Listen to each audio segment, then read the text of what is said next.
Space Marines are in all effect walking tanks. They can shrug off blows from all but the heaviest of weapons, and deal out firepower that renders most of their foes into chunky salsa. So what do these ceramite-clad super soldiers need with a tank? Support.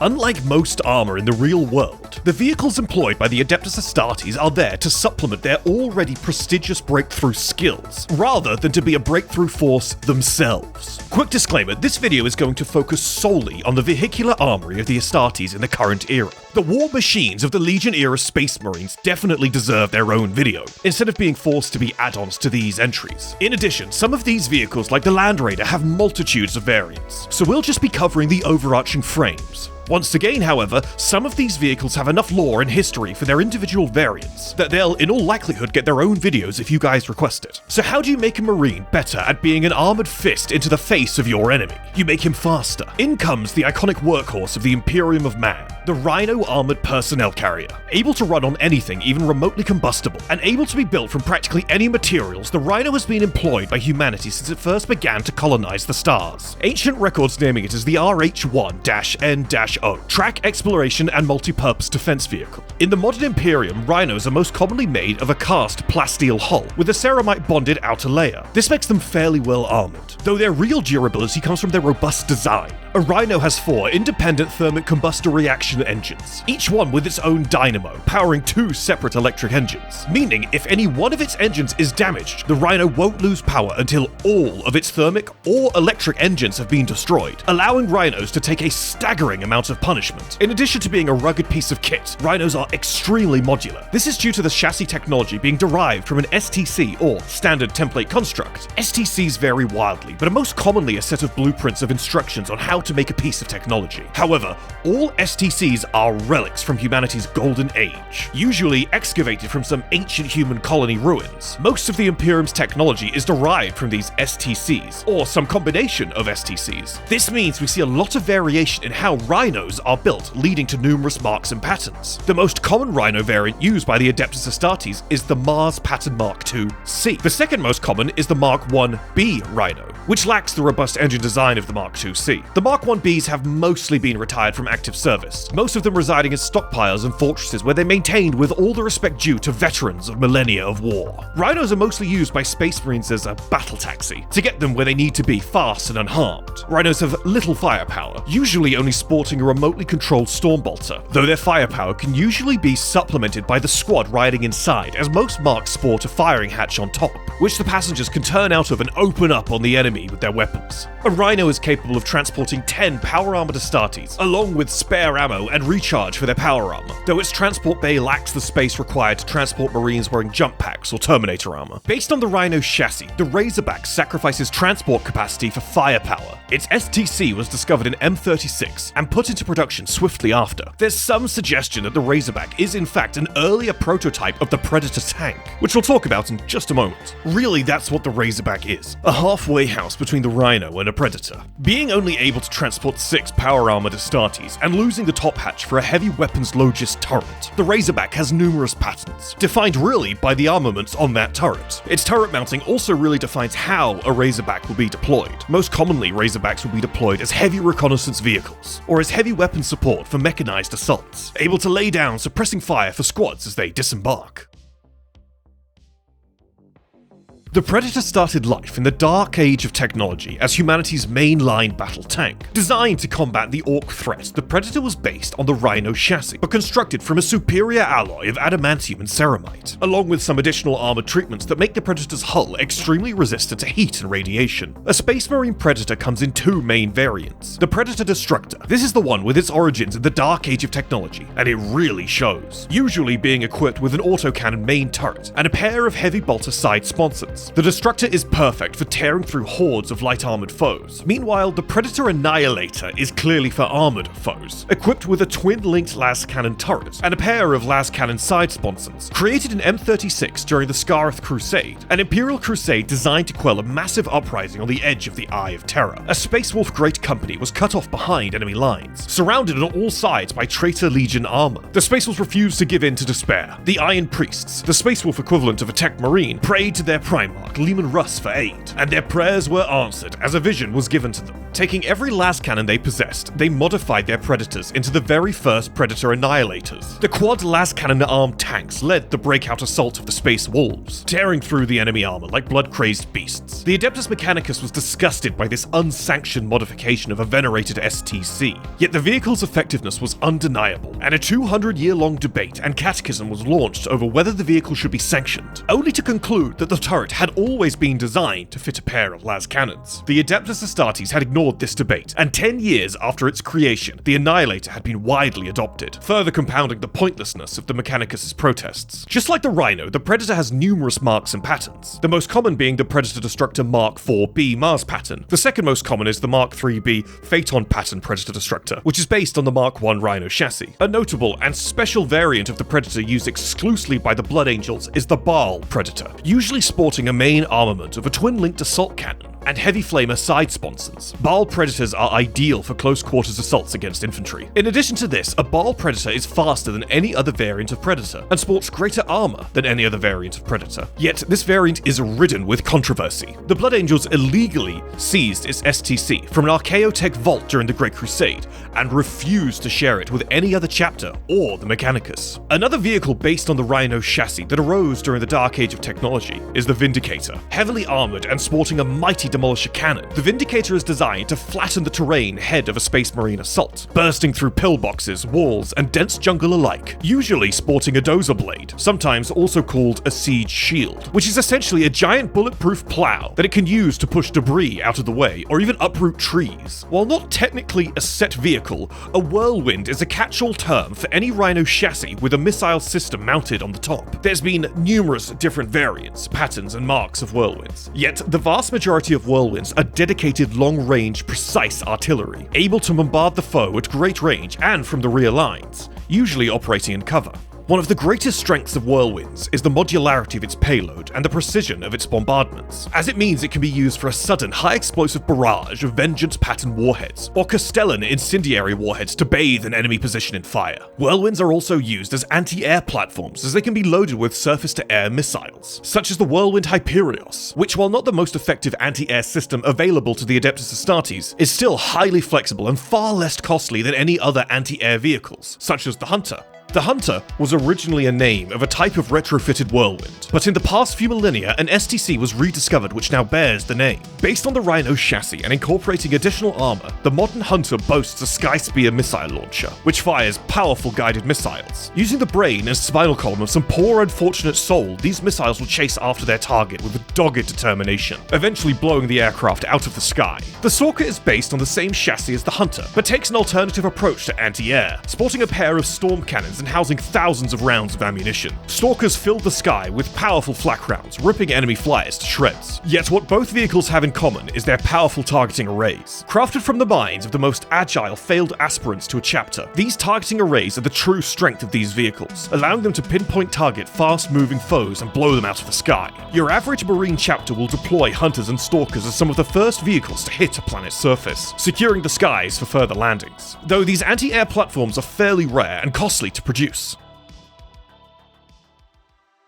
Serving as an alternative choice for assault squads, Space Marine bikes are extremely robust, capable of smashing through rockcrete walls and sporting a pair of bolters mounted to the front. The advantages over a traditional assault squad are clear. Bikers sacrifice some maneuverability for an increase in durability and firepower, while losing nothing in speed. Space Marine bike squads can gain even greater firepower when attack bikes are deployed. Attack bikes are essentially normal Space Marine bikes with a sidecar attached. A heavy weapon is then mounted onto this sidecar and a Marine crews it. Space Marine bikers will either operate as Outriders, protecting the flank of Marine assaults, or as a direct assault force, slamming into the foe, bolters blazing, and with all the weight of a heavy cavalry charge of old. A slight variation of Space Marine bikes is Scout bikes, less armored, faster, and more maneuverable. Scout bikes are everything to Space Marine bikes, what Scouts are to regular Marines. Serving primarily as reconnaissance vehicles, Scout bikes usually range ahead of Astartes forces, gathering intelligence on the enemy. We know exceptionally little about the Primaris Raider pattern bikes and the Invader ATVs. These bikes seem bigger, tougher, and equipped with new bolt rifles, and are employed much the same as their firstborn equivalents. Meanwhile, the Invader ATV is the same, but fulfilling the attack attack bike's role of bringing extra firepower to bear for a Primaris Outrider unit. Possibly one of the most iconic vehicles in 40k, drop pods have existed since the creation of the first Space Marine legions. Launched from a Space Marine strike cruiser or battle barge in low orbit, drop pods fall to a planet's surface, firing retro thrusters to slow down and coordinate its guidance system with that of its mothership, allowing their deployment to be shockingly precise. Being relatively small and traveling at immense speeds, drop pods rarely fall prey to enemy anti-air weapons, making them a reliable and accurate way to rapidly deploy Space Marine forces. There's a few variants of drop pods: the 5-man combat squad variant, then the full 10-man variant, and the terrifying Dreadnought drop pod. Though interestingly, there's also a Deathwind variant, which sports automated weapon systems. These variants allow drop pods to be employed in a variety of ways, from stealthy insertions of solo pods, slipping through enemy sensor grids, delivering a kill team to a vital object, to massed steel rain assaults, where even whole companies can be deployed onto objectives, usually paired with Deathwind drop pods which open up, bristling with heavy guns, unleashing a sudden hail of fire onto enemy foes. Yet drop pod assaults are immensely risky. Heavy support assets can't be deployed by drop pods, and often Space Marine strike forces deployed by drop pod will be behind enemy lines and cut off from relief. Still, more than one Imperial force has been saved from destruction by the Angels of Death arriving on the flaming wings of a drop pod. Once the dust of battle clears, what drop pods survived are recovered by a chapter's tech marines and rearmed for another assault.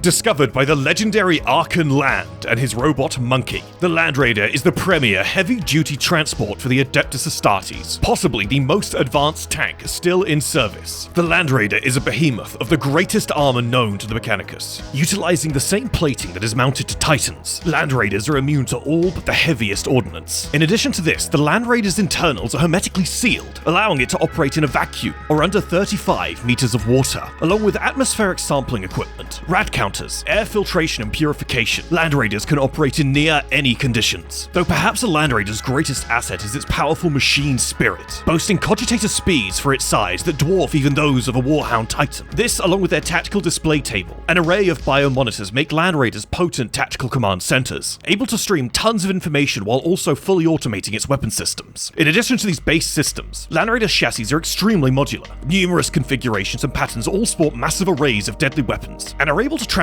various numbers of Space Marines safely into battle, even being able to transport Terminators, the most heavily armored Astartes. The Land Raider sports a pair of twin lascannon sponsons, and a twin heavy bolter Logis turret, which is the same used by the Razorback. The next most prominent variants are the Crusader and the Redeemer. The Land Raider Crusader was first developed by the Black Templars during a grueling campaign involving sieging multiple hive cities, designed for delivering as many Marines as possible into a close-range assault. The Crusader has a much greater transport capacity than any other Phobos patterned Land Raiders, to aid in delivering as many troops as possible into the heart of an enemy fortification. To further aid in this front, the Crusader is covered in frag assault launchers that hurl shrapnel ahead of an impending assault. In addition, it sports a pair of Hurricane bolter sponsons, which are 6 bolters slaved to a single mount, and a twin-linked assault cannon Logis turret, allowing it to unleash a torrent of withering fire to soften up foes. Interestingly, the Crusader also boasts a heavier-duty pintle mount turret ring, allowing for the mounting of a multi-melter instead of the standard storm bolter. This was a further innovation added after its initial development. It was deemed necessary to allow the Land Raider to clear debris or punch holes in bunkers. The creation of the Land Raider Crusader wasn't ridden with the usual strife that accompanies a new technological development in the Imperium, for the Mechanicus feared that Space Marine chapters would stop sharing their patterns with sacred Mars, though a long debate still raged before it was finally approved as a design in M39. The Land Raider Redeemer pattern is thought by many to have been created by the Salamanders, but it was in fact created by the Fire Lords chapter during the purging of the planet Grissom. The Redeemer was in fact based on the Crusader variant, replacing the Hurricane bolter sponson with Flamestorm cannons, which are essentially giant flamethrowers that spit super napalm at great distances. The Redeemer was extremely successful at burning out heavily entrenched rebels, quickly being adopted by the Mechanicus. In truth, this is just scratching the surface on the Land Raider variants. We can and will make a whole video on all of the other variants in one place, if you'd like us to. Just let us know in the comments down below.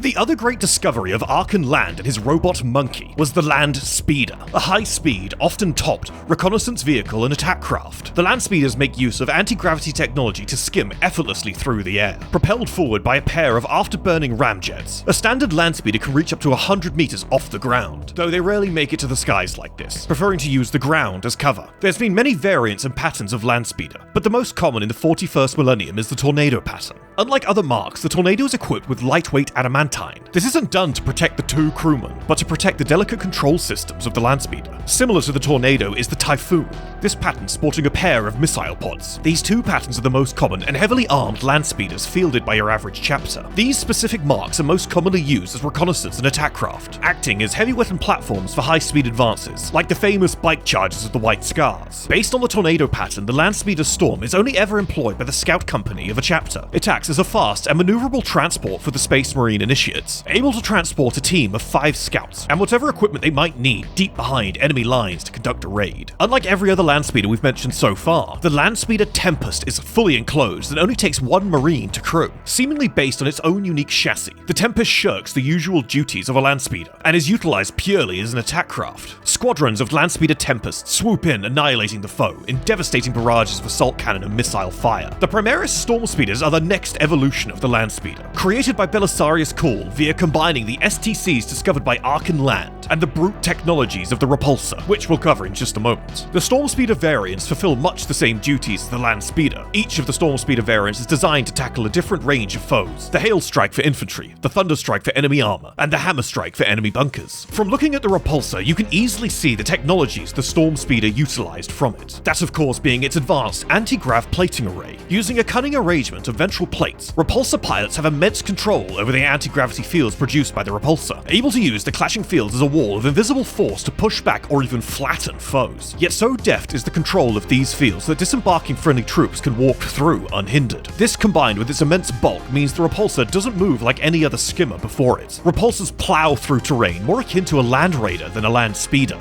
A large part of this sheer mass is the Repulsor's armor, using layers of adamantine and ceramite alloys. Repulsors are incredibly well armored, able to shrug off direct missile hits with little more than a scratch to the paintwork. Though the Repulsor is not just well armored, it is also well armed, boasting a staggering amount of guns, and that's the Codex saying that. The Repulsor is able to lay down a hail of withering anti-infantry and anti-tank fire. Repulsors are utilized much the same as Land Raiders, able to get a squad of Primaris Space Marines into the thick of the fray unharmed, and then using its insane arsenal to hammer the foe as the Primaris attack. The Repulsor also has a variant called the Executioner, taking inspiration for the Razorback from its design. The Executioner sacrifices transport capacity for additional firepower, while normally being utilized like the Razorback. Some chapters, like the Iron Hands, have taken to using Repulsor Executioners as pure tanks, using them to cover dedicated troop transports.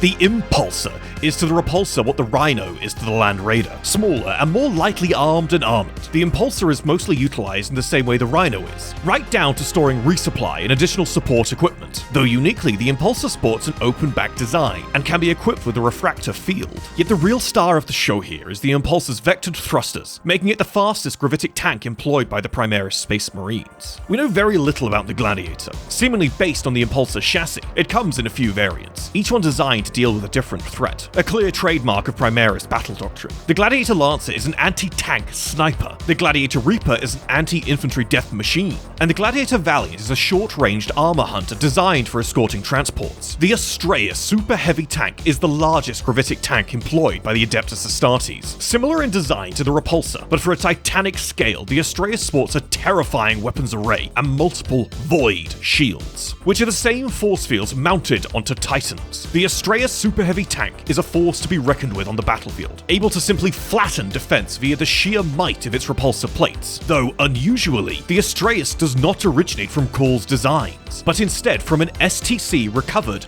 by the Minotaur's chapter. Due to this vehicle's unusual development, it is primarily produced on far-flung Forge worlds, chiefly on the Forge world of Mazoa, far away from the prying eyes of Mars.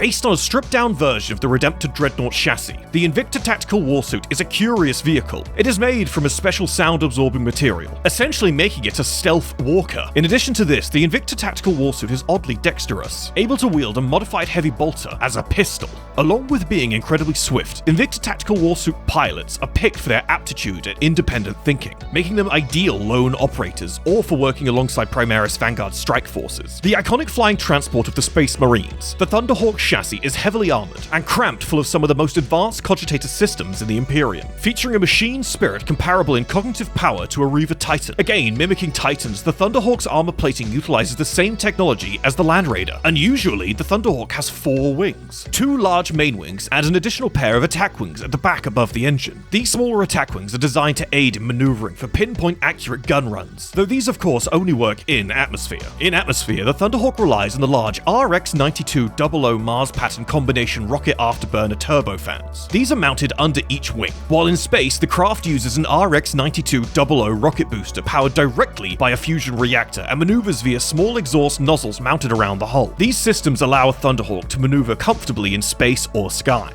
Now, Thunderhawks come in many variants, but your standard Thunderhawk is a gunship, designed to transport Space Marines into the fight and provide withering gun runs. A Thunderhawk gunship can have a dorsal-mounted weapon, either a turbo laser or battle cannon. These are void ship grade weapons, making them some of the most powerful in the Imperium. In addition to these mighty weapons, Thunderhawks have mounting points on their wings which can carry a variety of payloads, from bombs to missiles and even additional heavy bolters. As well as these mighty armaments, Thunderhawk gunships can carry a host of Marines, including even dreadnoughts and landspeeders. Though there's a variant of Thunderhawk purely dedicated to transportation of vehicles. The Thunderhawk transporter is capable of carrying 2 Rhinos, or a single Land Raider down from orbit to the planet's surface, carrying them in giant mechanical arms that maglock onto the side of the tanks, holding them under the Thunderhawk's frame. These same arms can be used to transport down supply crates, and during campaigns, Thunderhawk transporters will fly missions non-stop to keep marine lines well supplied.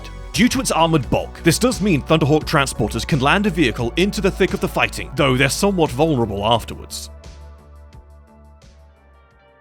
The little cousin of the Thunderhawk, the Stormraven, is one of the most versatile aircraft in the arsenal of the Emperor's Angels. With thick armor, a wide array of weapons, and most importantly a large cargo bay, the Stormraven is capable of transporting even Centurion warsuits into the heat of battle. Along with this, the Stormraven even has a pair of cargo cables that allow a dreadnought to be mounted to its rear and dropped into the battlefield. Its vector thrusters and smaller size makes the Stormraven far more agile than a Thunderhawk, making it ideal for rapid insertions of elite strike teams. The origins of the Stormraven are lost to the murky depths of Imperial record-keeping, though it seems it may have been created for the ever-secretive Grey Knights chapter. The halfway house between a Thunderhawk and a Stormraven, the Storm Eagle is a lighter aerial transport dating back to the Great Crusade, believed to have been derived from the Thunderhawk and Stormbird, a vehicle which we won't be covering today as it is born of the Legions. The Storm Eagle is very close in design to the Stormraven, but has a greater transport capacity, heavier armor, and more weapons, while still maintaining greater agility than the Thunderhawk. These vehicles were used heavily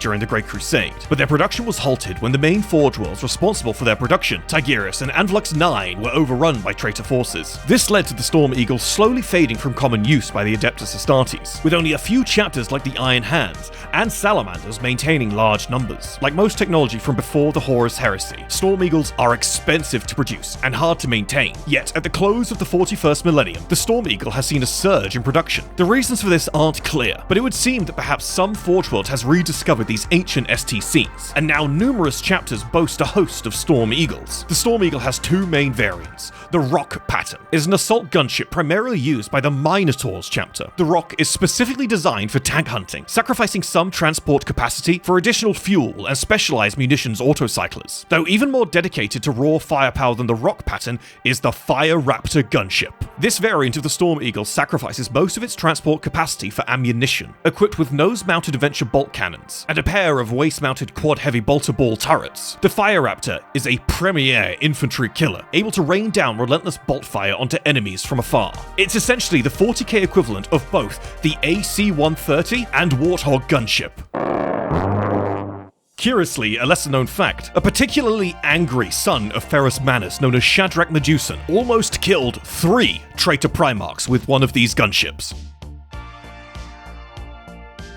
We only have whispers of the Overlord Gunship, seemingly the Primaris upgrade to the Thunderhawk. We don't really know much about it, only gleaming little tidbits of information from passing descriptions in books as it ferries our heroes about the grim dark galaxy, so we're hesitant to really go into any detail over it till we get something more concrete. Though one thing we do know is that it is meant to be a larger version of the Death Watch's Corvus Blackstar. Possibly one of the least well-known discoveries by Arkan Land and his robot monkey is the Ceastus Assault Ram. Designed to be launched at enemy void ship, the Ceastus Assault Ram boasts insanely thick armor at its front to shield it from incoming fire. Upon reaching its target, the Ceastus will fire its Magnum Melter, weakening the outer armor, allowing the craft to then punch through. Its cargo payload of power armor or Terminator-clad Space Marines safe inside, used exclusively by the Volca Fenrica, or Space Wolves in Low Gothic, the Stormwolf shares a lot in common with the Ceastus Assault Ram, though it's both much smaller and has lighter armor. It's not designed to ram into the foe like the Ceastus, instead landing as close as they can at lightning speed before disembarking its contents. Based on the Stormwolf, the Stormfang sacrifices nearly all of its transport capacity to become an aerial dominance aircraft, sporting a mighty Hellfrost destructor. This is essentially a giant freeze ray, able to drop any material to absolute zero in an instant, causing it to shatter. Definitely one of the more esoteric craft of the Adeptus Astartes. Though the Sons of Russ are not the only chapter to sport unique aircraft, as their longtime rivals, the Dark Angels, also have their own set of flyers. Both are employed exclusively by the infamous Raven Wing. This sleek air-to-air interceptor pulls their pilots from the larger-than-standard squads of the Raven Wing. Each of these pilots are a breed apart from the standard Dark Angel, always pushing to improve the fighter's speed, weapons, and armor. This has led to no Nephilim jet fighters being the same, as they're all tailored to the feedback of their pilot, making them some of the finest fighters in the Imperium. Standing in stark contrast but seemingly based on the same chassis as the Nephilim is the Dark Talon. Slow, ponderous, and hovering above the battlefield like a great carrion bird, gliding serenely to a cornered foe. For when the shadow of a Dark Talon hangs over the prey of the Raven Wing,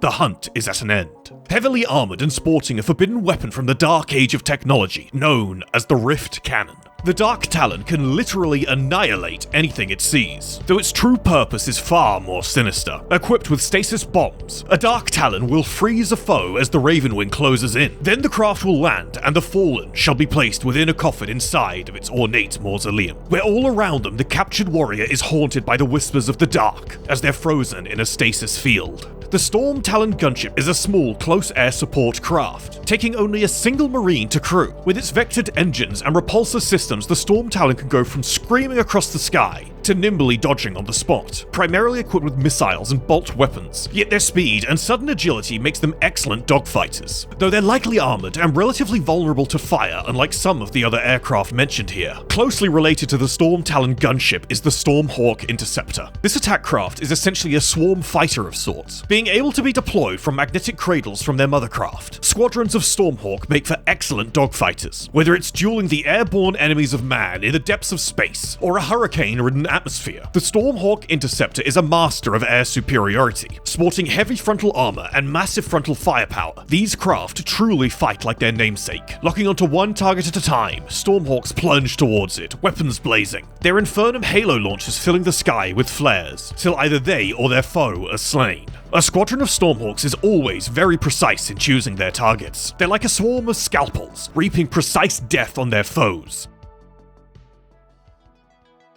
We have yet saved the best for last, the Corvus Blackstar, the Imperium's premier stealth craft, used only by the elite Death Watch. The Corvus Blackstar pilots are some of the greatest aircraft pilots in the Imperium. Each one is a veteran tech marine who has essentially soul bonded themselves to their craft. Able to control nearly every aspect with a thought, the two shall not be parted till one dies. This means every Corvus Blackstar has its own dedicated tech marine, and a team of servitors who see to its every need. Like most things in the Death Watch, there's no standard. A Corvus Blackstar will be outfitted with whatever is best for the mission, though most Blackstars sport a pair of prow-mounted assault cannons or las cannons, and Blackstar missile pods on the wings. These missile pods are able to fire air-to-ground or air-to-air seeker missiles that will doggedly chase down the foe. In addition to these fearsome armaments, Corvus Blackstars are as nimble as the Stormtalon, and so fast that they leave all but Eldari fighters in their wake. Yet, should this not be enough to shake enemy fire, The Corvus Blackstar boasts a host of countermeasures, flares, automated munition interception systems, decoys, the list goes on. Should all this fail, the Corvus Blackstar is still an extremely robust vehicle, easily able to shrug off a direct flak hit. Primarily employed as a transport for the elite Deathwatch kill teams, the Corvus Blackstars are able to transport bikes, Terminators, and more, having 2 transport bays ending in assault ramps on either end, able to quickly clear a landing zone and drop kill teams straight into combat. So great and so stunning are these vehicles that several worlds have worshipped them as gods. So it's clear to see why, despite having access to all the arsenal of the Adeptus Astartes, the Deathwatch chose this as their primary mode of transportation. Now you may be asking, Tom, where are the dreadnoughts? Do not worry. If you hang around to the very end of the video, which will be in just a moment, you will see on the screen about now a link to our dreadnoughts video where we go over every single dreadnought associated with the Imperium of Man. See you all next time. Brothers and sisters of the Imperium, the creation of these chronicles demands time, toil, and no small measure of coin. Each patron who joins our cause does more than support. They become part of the very war engine that drives these tales forward. From humble initiates to exalted demon princes, our Patreon offers many tiers, each created with unique rewards and honors. And at the end of every podcast, we pay tribute to our most valiant supporters, those whose names are etched in digital glory. Join us, and together we shall keep the lore alive.